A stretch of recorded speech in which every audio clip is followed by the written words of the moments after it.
The Quran, like the Old Testament, has a list of permitted and forbidden foods. The two lists are very similar. For Muslims, acceptable food is called halal, and forbidden foods are called haram. Forbidden food includes the meat of pigs and of carnivores, or meat from strangled animals, or with blood in it. In both Mecca and Medina, Muhammad lived in a multi-religious society, alongside Jews, Christians, and idol worshippers. The Muslims did not slaughter all their own food.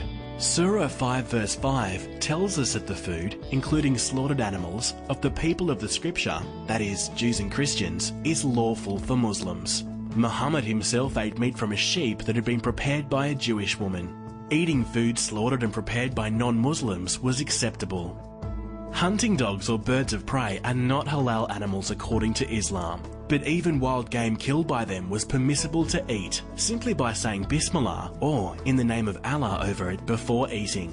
One day, some Muslims said to Muhammad, "People bring us meat and we do not know whether they have mentioned Allah's name or not on slaughtering the animal." He said, "Mention Allah's name on it and eat."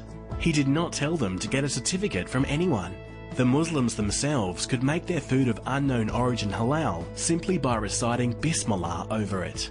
Every Muslim was responsible for their own food choices and how they dealt with their food.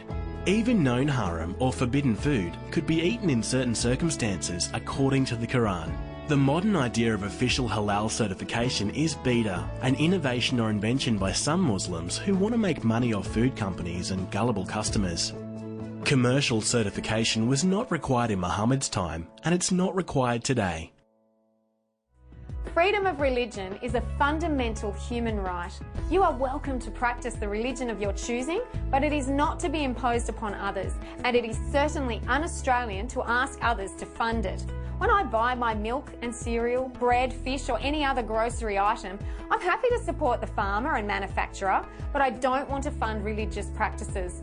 I don't buy rosary beads for Catholics or incense for Buddhists, even though I'm happy for them to practice their religion, but at their own expense. Systems of halal certification have been developed which guarantee to consumers that nothing in the food has any forbidden components for the followers of Islam. Halal certificates are issued for a fee by a certifying body. This is not a requirement of the Quran or Hadiths, but a modern day practice. It only began in the 1980s. Let me make it clear, it is a modern day invention. It has quickly developed into a corrupt and very lucrative worldwide industry.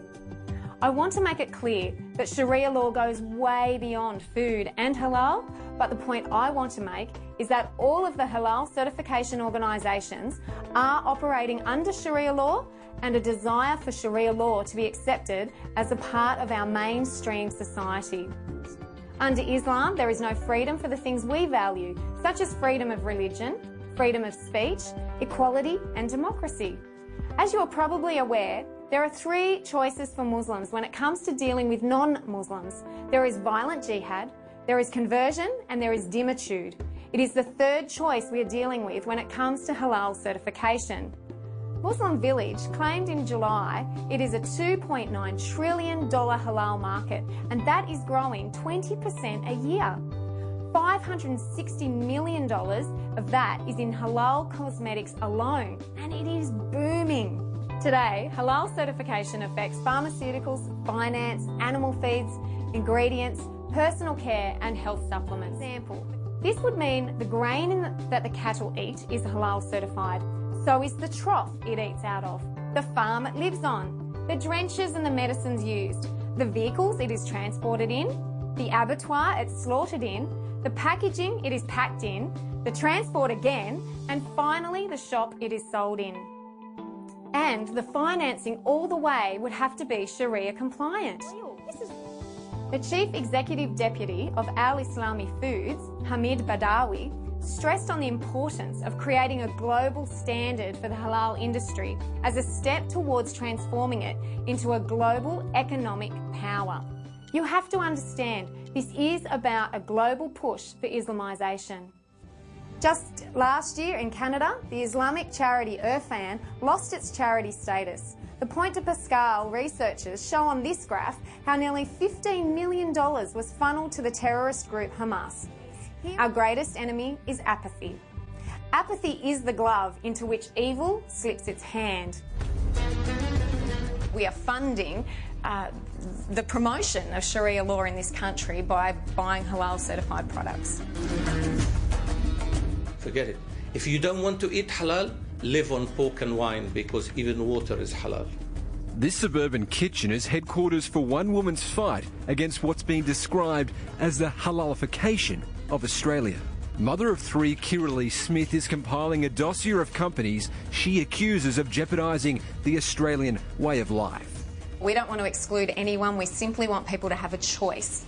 And to have a choice, you have to have information, and we're finding that with halal certification there's not a great deal of information. Muslims are only allowed to eat certain meat and food products that are considered to be halal. Foods that are eligible for halal certification contain no pork or other pig products, no alcoholic beverages, no blood and no meat from carnivorous animals. Certification is taken very seriously and it's big business, worth $2 trillion worldwide every year. We're happy, like I said, I'm very happy for Muslims to be Muslims in this country and to eat halal certified foods for themselves, but I don't want to pay for that. So she refuses to. Kiralee doesn't buy any products that are halal certified. The website is Halal Choices, and it's all about giving the Australian consumer a choice of whether or not they want to purchase halal certified foods. Whatever Halal Choices is doing is water off a duck's back. It actually increases my business. Mohammed El Maouli is head of Halal Australia, one of the country's 13 government-approved halal certification organisations. And he's a very rich man. Halal certification has made me a millionaire, and I am happy to say that. The halal economy is booming. Everything from cosmetics to leisure products and holidays. Even entire workforces are being tailored to the Islamic market. You are eating halal day and night. When you go to Woolworths, you're eating halal. When you go to Coles, you're eating halal. When you go to Benjamin Franklin's, you're eating halal. Even companies with food that's automatically halal will pay for certification, all for a competitive edge. It is fashionable, it is a topic of issue, and it is a growing phenomena that is not necessarily tied to religion or to culture. Barry Urquhart is Australia's leading marketing expert. He believes halal labelling is a tool that, if used properly, can reap incredible returns. It is growing faster than food and retail sales generally in Europe, North America and Australia. I believe there is pressure out there, and I believe that companies are being accused of being racist if they do not give in to this halal certification. The fees are kept secret, and companies ordered to sign non-disclosure statements. It is deceptive. It is absolutely deceptive. And like I said, some I've even asked, are your products halal certified? And they've said no, and then we found out that we have a certificate that says otherwise. So some of Australia's biggest companies are lying to you? Absolutely. No, it's not being deceptive. It's because the ignoramuses that are around who write to those companies and say to them, we don't want to buy your product if it's halal. They are the ones who are actually pushing that. Others, like Arnott's Biscuits, say they refuse to have any religious certification whatsoever. So that's fantastic when companies voluntarily make that very public. But Kiralee says there are others reluctant to disclose their product's halal status. It costs probably about $10,000 just to have a new label. So this is an expense that sometimes companies don't go through. As to where the certification money is going, Mohammed refutes any suggestion it funds the spread of Sharia law into Australia. Halal certification doesn't fund anything other than my wife's shoes. It should be an attribute that people are aware of and buy on. Caveat emptor, let the buyer beware, but more important, let the buyer be advised. We have the right to know what's in our food. We have the right to know where our money is going. I've lost count of the number of times people have told me that they would love to speak out against the Islamisation of Western society, but they're afraid to. They're afraid of being stigmatised as a racist, of being arrested as a criminal, of damaging their career prospects, or even of losing their job. And of course, they're afraid of Muslim violence.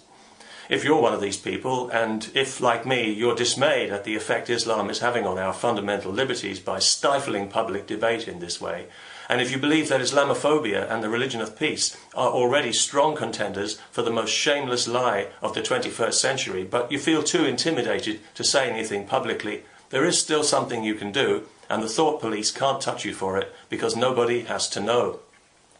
I make it a point of principle never to buy anything that's been certified halal, because every time I see that word I feel degraded by the cruelty of it and shamed by our society's moral cowardice in not banning it as a criminal activity like importing.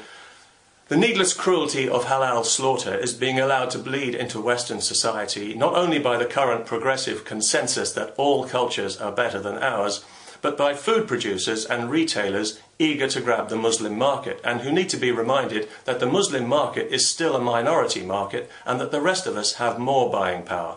And it's important because halal is the implementation of Sharia. Along with Sharia-compliant finance, it's the thin end of a very much thicker wedge of Islamic cultural terrorism that has already, for example, rendered women's rights negotiable in Britain with the dozens of Sharia courts that now exist here. Politicians and the meat industry have connived against clear labelling, and halal meat has been routinely fed to people without their knowledge or consent in schools, in hospitals and other public places. Recently here in Britain, we had 2 cases where school catering workers lost their jobs for accidentally serving non-halal meat to a Muslim child. In one case, in what was supposed to be a multi-faith school, yet where all the children are fed halal whether they like it or not. The school authorities also offered a grovelling apology to the Muslim parents whose feelings had been so grievously wounded by this insult to their faith, as they put it. But there were no apologies, and there never are, for non-Muslim parents who may be insulted that their children in a supposedly multi-faith school are compulsorily fed meat from animals killed slowly and painfully for the sake of Muslim superstition. No apologies for them, because their feelings don't matter. Halal slaughtered animals are killed by slitting their throats while fully conscious. They're hung upside down while still alive, and their bodies are drained of blood. They die in pain and they die in terror for the sake of superstition. Even if you don't see Islamization as a problem, surely you can boycott unnecessary cruelty, unless you don't have a problem with that, in which case maybe this whole thing isn't for you. Try not to drag your knuckles on the way out. But this isn't only about meat, far from it. Various Muslim Brotherhood front groups have devised a lucrative racket certifying non-meat foods as halal, and major companies have been lining up to pay them handsomely for certification. This is effectively an Islamic tax on food that goes towards funding the further expansion of Islam into Western society. So whatever you're buying in the supermarket, if it's just a tin of soup or a bag of sugar, it pays to check the label. You might only see a symbol like the letter M, framed by a crescent moon, which is the one used on Campbell's soups in Canada, for example, or you might just see the Arabic word for halal. Learn to recognise it on food packaging, and when you see it, just put that package back on the shelf. That's all you have to do. We all still have the freedom to reject this stuff from our personal experience if we want to, without making any fuss about it and without anyone even knowing. But by hitting these companies in the only place they care about, their pockets, we'll be making our statement as loudly as if we stood in the middle of the street shouting it through a megaphone. And all we have to do is read a few labels. There's nothing to be afraid of, we won't be censored, slandered or arrested, and every time we do it, we'll be defending a culture worth defending and winning a small but essential victory for civilization over barbarism. Peace.